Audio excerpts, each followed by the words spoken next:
Hello and welcome, you're here with me, Teddy Tumbler, and in this video we're going to be flying through a mission that I've written to help my squadron learn how to fly the mighty Viggen and do a CCIP attack. I was originally designing this for the lovely new Cola map, but not everybody in my gang has the map yet, so it's on Caucasus, so it's slightly unrealistic because we're all Swedish Air Force, but we're in the Caucasus. The scenario is that we've just had a video footage in the squadron. Somebody's in their aircraft has videoed an enemy concentration on their iPhone. They've sent it straight to us, and we're going to scramble and go blow it up. A little bit unrealistic, but it's basically just a low-level training exercise. We're based at Sukhumi. We are going to be using runway 30, so there'll be a bit of a taxi at the beginning. And we're trying to hit, there's 3 clumps of troops. We'll have a look at those in a minute. But there are 3 artillery pieces in each of those troops, and ideally we need to blow up all 9. There are 3 of us in the squadron who have Viggens, which is why everything is in groups of 3. The target waypoint is going to be waypoint 7, and we've already got the QFE at the target, but we're going to have a look at how you get that when we're doing the mission. And that's pretty much it. We have a guy in our squadron called Tommy who crashes his planes a lot, so we have airborne spares if something goes wrong, and we do call those Tommy slots, so that he can, when he dies, he can just jump into a Tommy slot. So let's have a quick look at the map.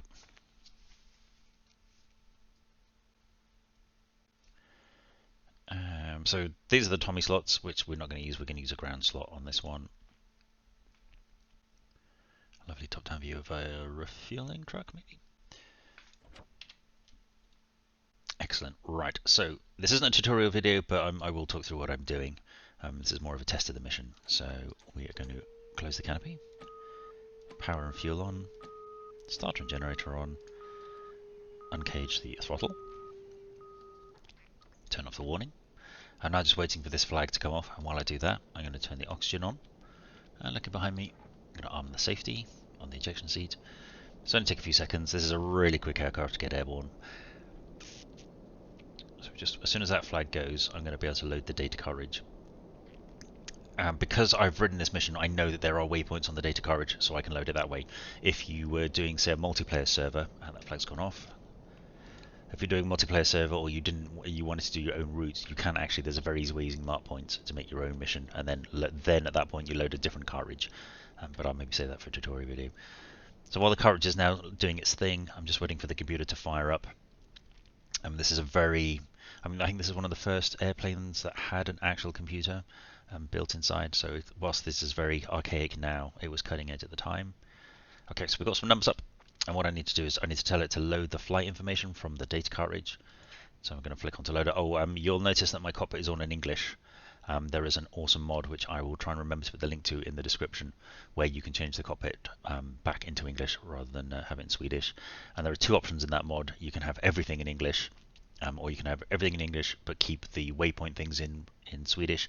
I've chosen the Swedish option because when you do your own waypoints and things, it's much easier to remember that B is a normal waypoint and M is a target waypoint, that kind of thing. Anyway, so I've gone into input mode essentially, and turned on the keypad 9099. So wherever you are, that is the code 9099 and this is the enter key as well, effectively. Enter. I'm going to get a flashing 9. So I'm now telling it load all the information please from the cartridge.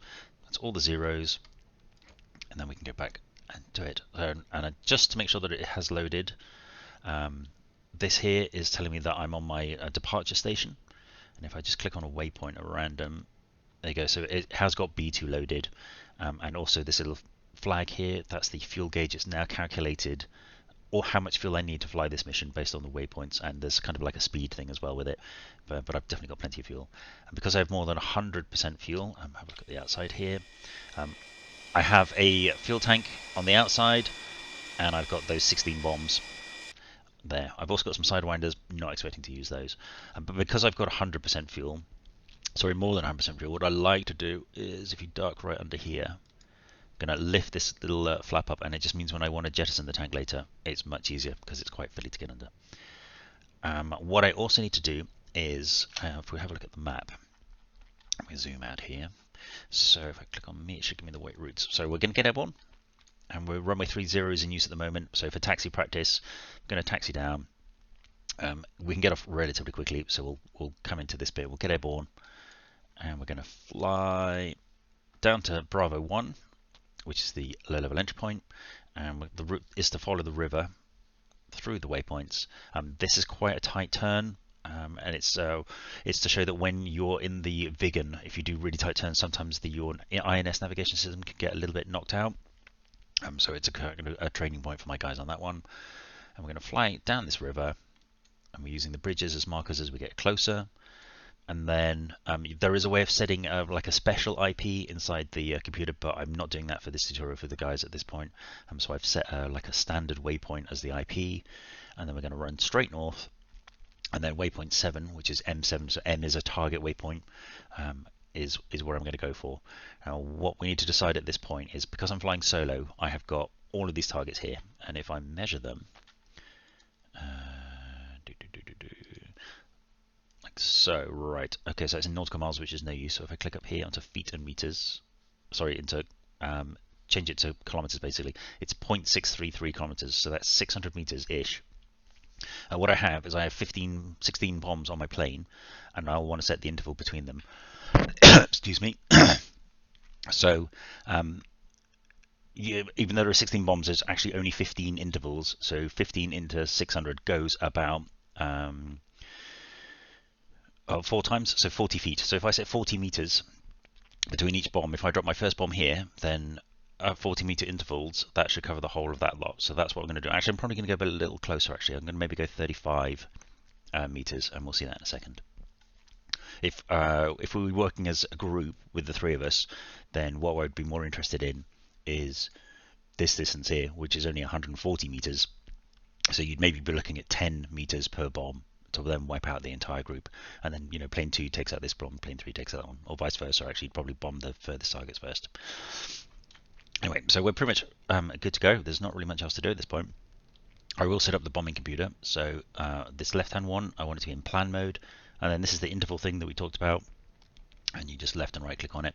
And the numbers on the outside, even though it says wingspan, is also to do with the bombing computers. So bombing tools. So 30 meters, that'll do.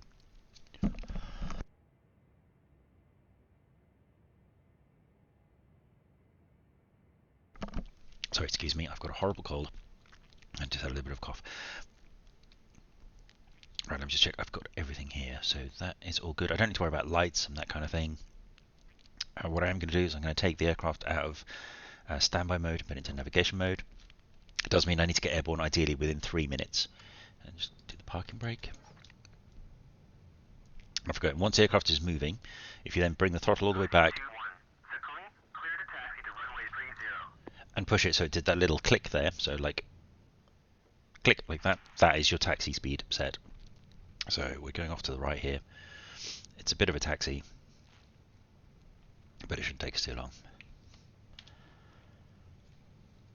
Right, while we're taxiing, I'm also going to set up the computer. At the moment, waypoint 7 it says B7. Well, actually, that's like a standard waypoint. What I want to do, you don't have to with CCIP, but it's good practice to get into, is I want to turn it into a target waypoint.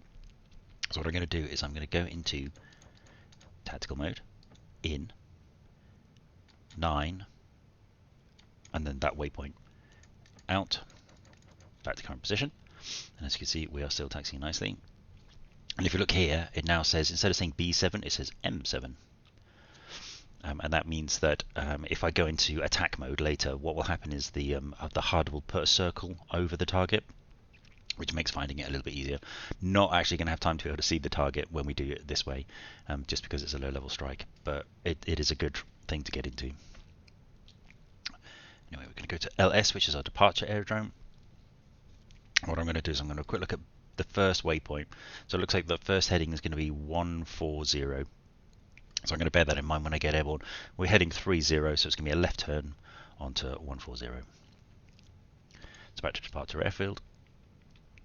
Now the INS system in here is great. What it'll do is when we get airborne, it's going to start using the ground radar, which is on by default, which is here, the radar altimeter. It's going to start scanning the ground, and it's going to work out exactly where we are.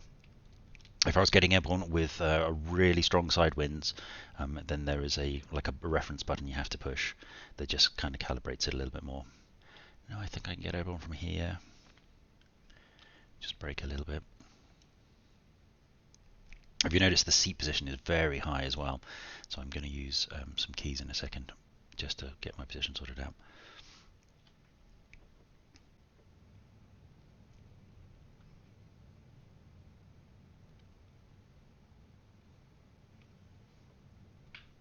Okay, let's turn the mirrors on.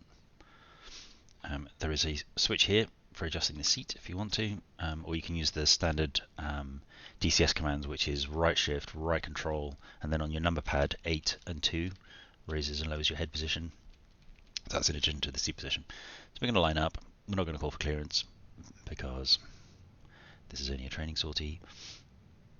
Uzi 2-1, unable to clear for takeoff. So get this thing lined up. Uzi 2-1, Sakuni, you are cleared for takeoff when ready. Climb 300 at QFE 29.83. Okay, I'm going to accelerate now, and the afterburner, which is, it's got like a 3-stage thing on here, which says S, 1, 2, and 3, and when I speed up, those numbers 1, 2, and 3 will light up in the middle here. If I go full afterburner, that's going to be power 3. In the real world, you shouldn't do that because it's going to wreck the runway, but it's not simulated in DCS. So I'm just going to power up, and then you'll see in a second the little one will light up. 1, 2, and we must go for 3, release the brakes, and get ready to go.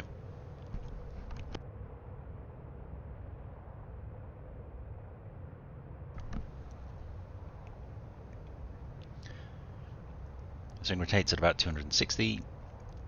I'm just going to gently pull back. Whoa, it is very light when it's getting airborne. Going to give it a few seconds just to get a positive rate of climb, and then bring the gear up, because when you bring the gear up, the flaps also come up. It's all fully automatic. They're on the canards at the front here, at the back of the front wings. Very small flaps. Let's not try to kill ourselves. And now that we've got airborne, the computer's already switched to B1, which is the next waypoint, and we can see the yellow mark on the outside of the compass rose there. We're going to point to it. Also, in an ILS style, we've got those yellow bars on the artificial horizon. That also helps. I'm going to take off Afterburner 3 because it absolutely bleeds fuel in Afterburner 3, and we'll get ourselves on our way. So we're coming round.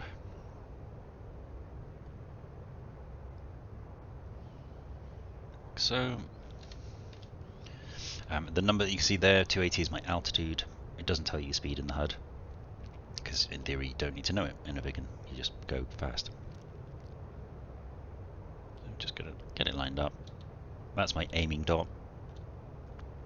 And then these little bars going vertically through the middle, they're to do with how far off the kind of planned height you are. I'm going to fly at 150 meters. Actually, let's go to 100 meters. Let's go down here. So 100 meters, and I'm going to turn the autopilot on. And I'm also going to push. It's a button called a reference button. And what I've done there is there was a very slight click there. I've set the artificial horizon, or this bar, to be at 100 meters. And what you can do as well is, now that I'm in autopilot, is if you use your trim left and trim right and just tap it, it does a standard rate of turn. And that turn will put you in a big circle that's about 4 kilometers radius. So you can auto steer almost, but you turn left, and then when you want to stop, you turn right.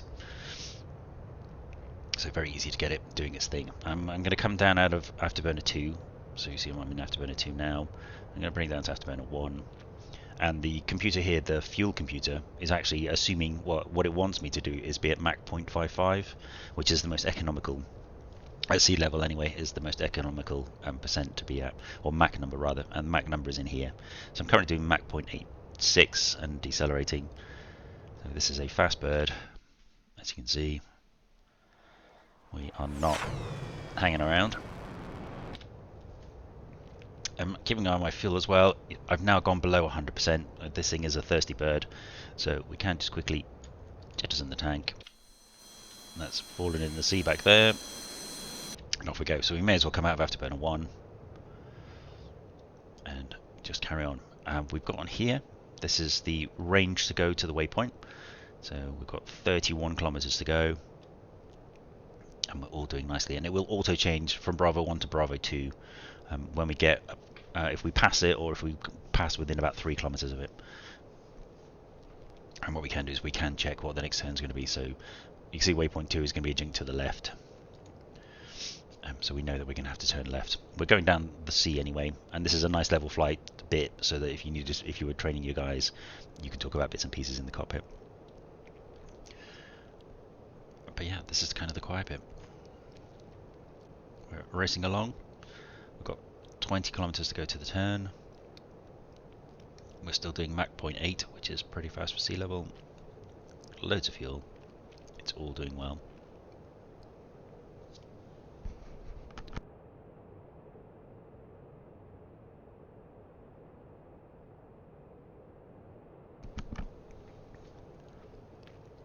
A nice little rainbow there.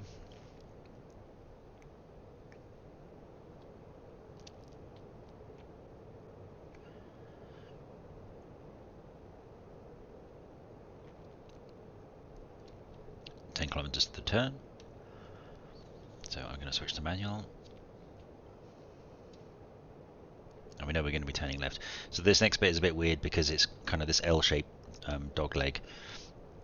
What we have on here is the last two digits of this thing relates to what level of accuracy it has with the INS system, and 5 is perfect, 2 is not great, and then how far out it thinks you are in kilometers from your actual where you should be. So 20 is actually very common to get over the sea. And what we really want to see is 50, which means it's the most accurate version with 0 deviation. So we're going to turn now anyway, and I'm going to try not to pull too hard because what I don't want to do is degrade the INS. And we're going to start following the river in. So this does do a bit of a dog leg, and we see 30 because we've got a bit of ground for the radar to pick up on. It's now correlating all of that information, and it's increasing the accuracy. But the 0 is good. It means it still thinks we're in a good position. We're just going to follow the river. Another turn. I'm ignoring the waypoints at the moment. I'm just focusing on the river. And we see we're on Bravo 2. We're going to be changing to Bravo 3 any second now. If you're feeling brave, there's some bridges you can try and fly under. So Bravo 3.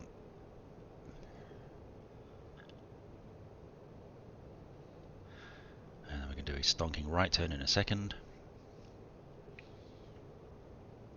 This is the island waypoint. Bit of a stall warning there. Okay, Bravo 4. 20 kilometers gives us a bit of breathing room. We can check how accurate we are. We're still at 30 on the INS, so we've not done anything crazy. And let's get it back up to 100 feet. You notice if I go below 100 meters, or rather than feet, the HUD kind of clears itself up. That's a low level mode, just so there's less clutter. When I go back up to 100, you'll see the little bars come back in again, like so. And we can go left or right at this point, it doesn't really matter.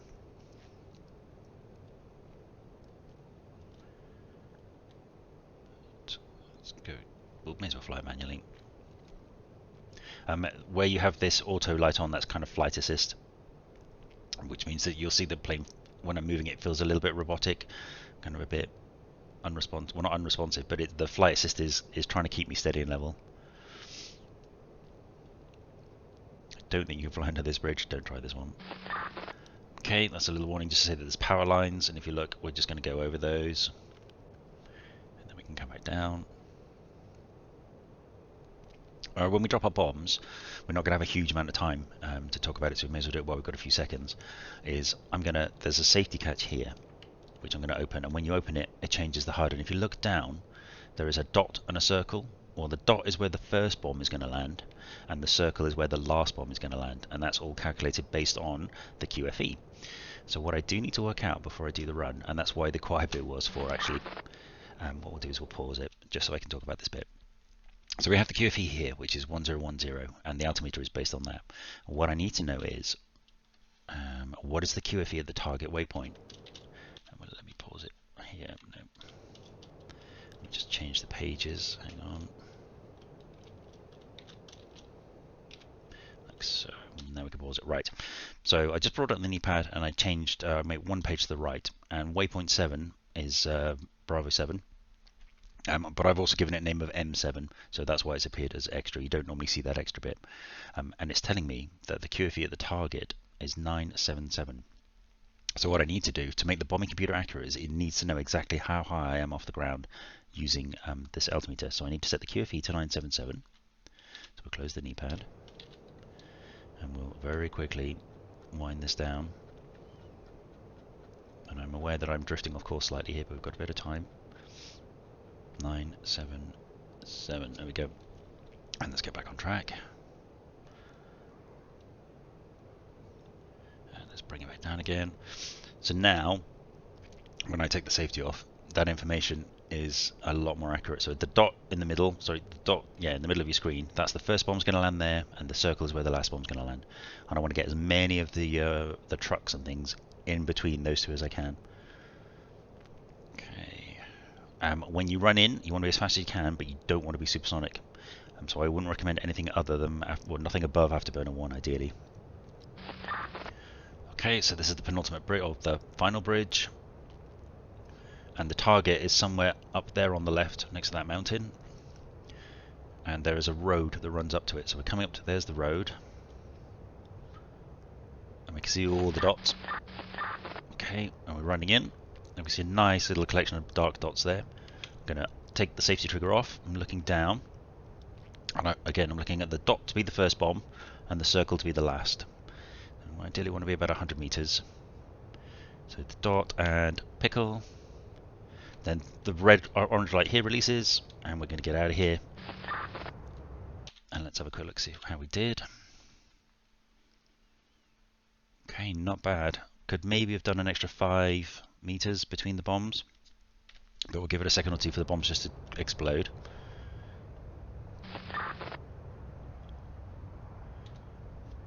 Okay, let's have a look. We'll detach the camera, and we'll go have a quick look. Not bad. So it looks like we can see any craters. So I dropped a little bit late, and nothing down here has done it. So only maybe a tenth of a second, a tiny bit of a second. But we got all the vehicles down here. We got this middle cluster quite nicely, and we got the end. And it looks like, you know, that was not bad actually. Not a lot of wasted bombs. Back in the cockpit. Off we go, and it's now taking us home. So let me just point this towards home. This is the point now if you wanted to talk about terrain avoidance radar, you could. So what we do is there's a button on the side here that you can push, and then on here what it's brought up already is it's got the waypoint of where we're going, and if we see any horrible bits in there, then we've got mountains and things to avoid. I'm just going to level up the aircraft. Now, because I am trans or supersonic, it's going into a special autopilot mode, which is why you see these flashing. It's to let you know you're transonic. But I'm going to come out of Afterburner 3 because I will run out of fuel. Well, actually, I won't, because if you look here, it now thinks this is how much fuel I need. Up to 20% is to get to bingo fuel, and I'm sitting comfortably at 75-ish, and we're heading home. L1 is my destination airfield, and if I wanted to check that, then I would just go into Ref Lola and click the button. Oh no, sorry. Heading. That's wrong. What am I doing here? 2 seconds. I'm in nav mode. It's all going well. Ref Lola. Oh, it's because the safety catch is on. So if you have this 1001 and you can't do anything with the panel, if you look here, my the weapon release safety is off. Oh, sorry, it's on, so I've taken it off again, and now it's coming up with the information I want. So it's telling me 9009, and what that means is if I bring up the knee pad and scroll a few pages, every airfield has a code.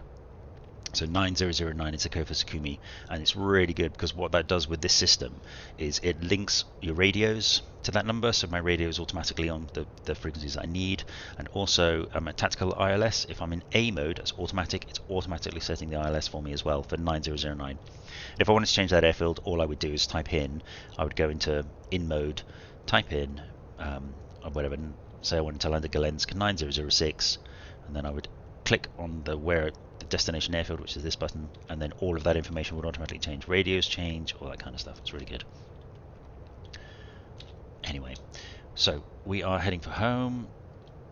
Do that, and L2. No, we want to land on L1, which is our main airfield. What I'm going to do is I'm going to go into nav mode, and what we can see here is it now says LB, so think of it as landing at base. And what this shows, weirdly, is this is like a pattern. So what it actually wants me to fly is, wants me to fly to a point on the circle, and this is 4.1 kilometers, and then fly on the circle, fly round it, and then go down the lollipop stick to land. And when we get within 20 kilometers, that is going to change slightly. What it'll do is it kind of flips. So then the circle becomes the airfield, and then the line becomes the line we want to fly down, which is a bit odd, but it'll make sense in a second.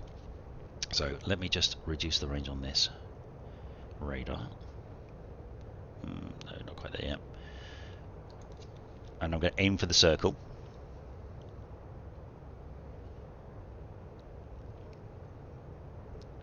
And we can see the airfield down there, but we'll follow the pattern for what it says, and we'll start decelerating.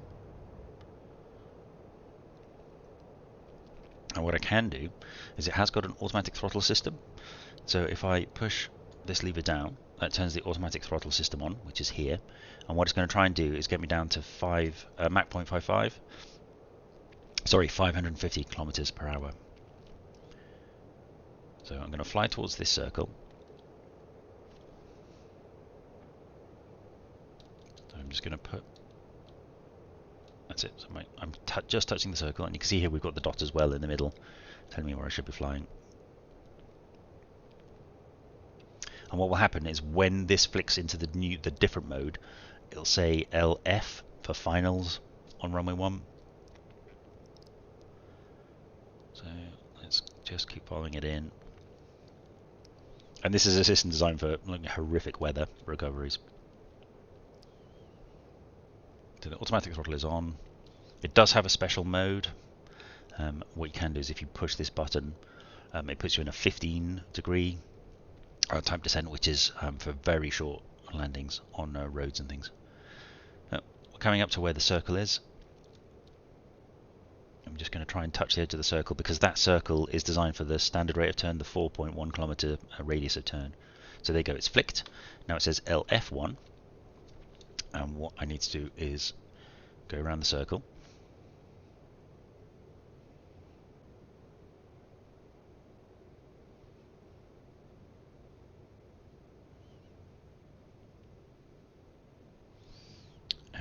And then I'm supposed to fly on the white line. So I'm just, maybe if I zoom in it might make a bit more sense. No, if I zoom out, no. It's not the best system in the world. Okay, I need to hit that white line anyway, and that will give me the glide path. I'm going to hit the white line, and we can see the dot is dragging me to the left anyway, so let's just follow the dot.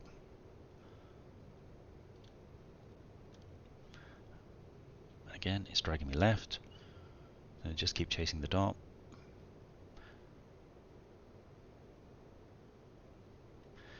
I'm now version with the aerodrome. Gear down. And what I'm going to do is I'm going to use reverse thrust to brake. So click that up. And what I'm trying to do is get my flight profile at the touchdown point. As you can see, the suggested heading is a little off.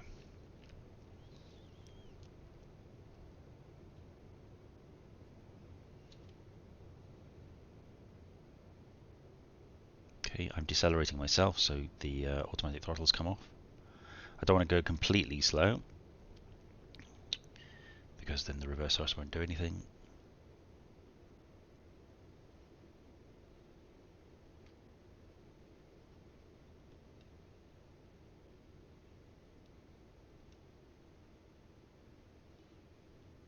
Wheels down. The reverse thrust is kicking in.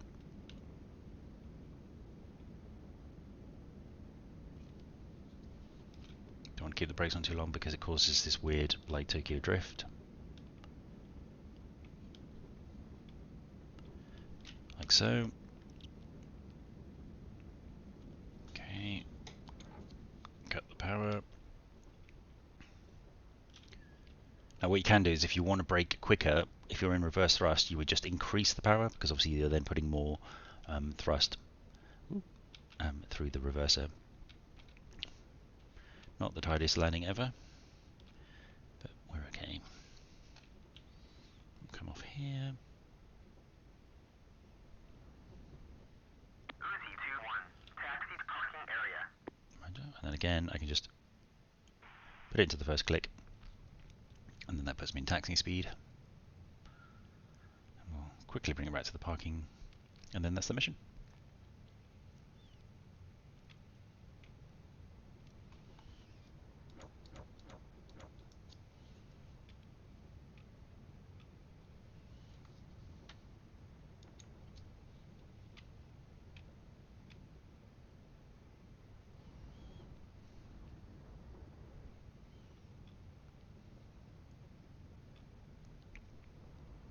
So all in all, it should have taken about 25 minutes to do the whole thing. We can check that actually while we taxi down here. Oh, not that one. That one. So we got over on 1825, and we should have landed about 1850, 1851. So that's pretty standard for one of our squadron training missions. And score-wise, is out of 100. We only scored 30, but each plane should score 30 points, and there are 3 of us. If you are incredibly lucky with the way that your bombs drop, you can score more than 30, because obviously you're hitting the artillery in each of the 3 groups. Okay, let's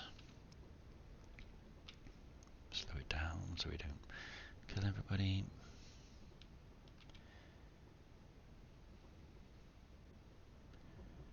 And we're actually parking over here where we got airborne from.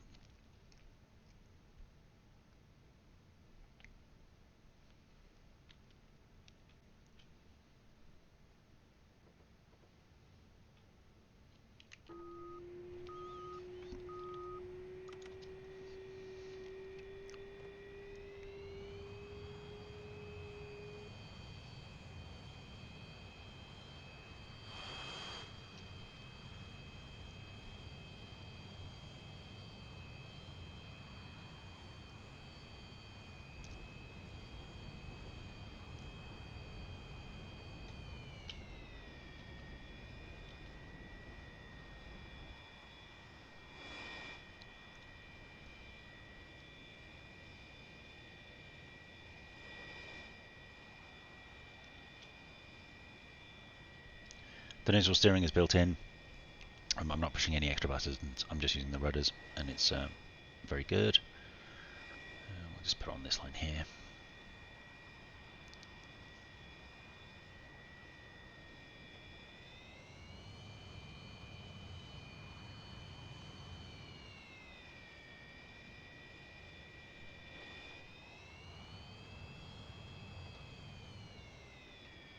Okay, and what you can do is, if you've gone a bit too far, put the reverse thrust on, increase the throttle, and at this point don't use your wheel brakes. If you want to brake, then you just decrease the throttle. We're reversing it back, power down, and very gently tap the brakes. If you push the brakes hard, you'll tail strike, but that's us. And powering off is very simple. Just click the 4 things you clicked, or 5 things you clicked before, and that's pretty much it. And we're back home. So that was a quick training sortie in the lovely Saab Viggen. Airborne, followed some waypoints, did some CCIP bombing, and kind of had a go at the ILS system, which is a bit odd, and I've still not 100% got it, but it is starting to make a bit more sense. If you have any questions or comments, write down below, and I will get back to you as soon as I can. Until then, happy hunting and stay safe.